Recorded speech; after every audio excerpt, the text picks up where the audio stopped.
দেশে হামের প্রাদুর্ভাবে উদ্বিগ্ন অভিভাবকরা। মহাখালীর ডিএনসিসি হাসপাতালে গিয়ে দেখা গেল অধিকাংশ রোগী এসেছে রাজধানীর বাইরে থেকে। এর মধ্যেই কুমিল্লা ও সিলেটে হামের উপসর্গ নিয়ে 2 শিশুর মৃত্যু হয়েছে।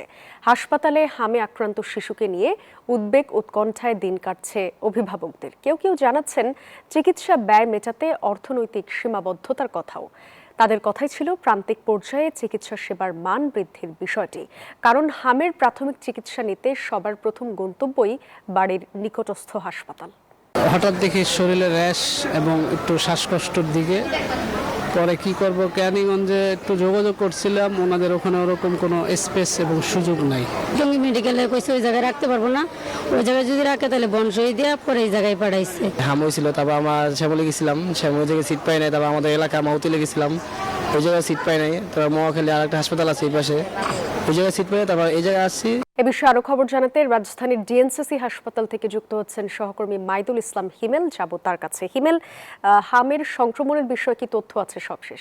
ধন্যবাদ আপনাকে। আমি এই মুহূর্তে রয়েছি রাজধানীর মহাখালীর যে ডিএনসিসি এখানে আমি আপনাকে যে ওয়ার্ডে রয়েছি এটি শিশু ওয়ার্ড এবং এখানে কিন্তু হামের চিকিৎসা প্রদান করা হচ্ছে। এবং আমার কাছে সর্বশেষ প্রাপ্ত তথ্য মতে 21 তারিখ সকাল 9টা পর্যন্ত কিন্তু হাসপাতালে 121 জন নতুন ভর্তি হয়েছে এবং 145 জন ছাড়পত্র পেয়েছে এবং মৃত্যু হয়েছে একজনের। এবং এখন পর্যন্ত 441 জন কিন্তু চিকিৎসাধীন রয়েছে এবং এখন পর্যন্ত সব মিলে 31 জনের কিন্তু এই হাসপাতালে মৃত্যু হয়েছে হামের উপসর্গ শুরু হওয়ার পর থেকে এ পর্যন্ত।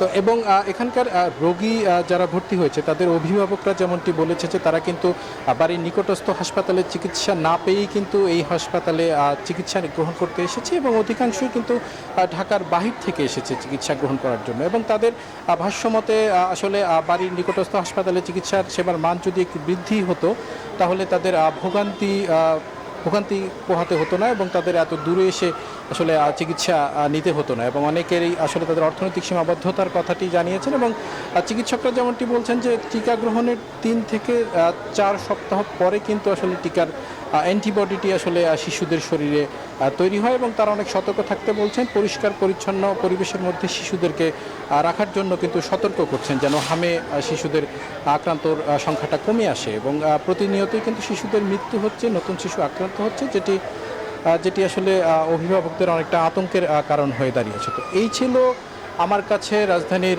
মহাখালী ডিএনসিসি হাসপাতাল থেকে সবশেষ সংবাদ। সাদিয়া।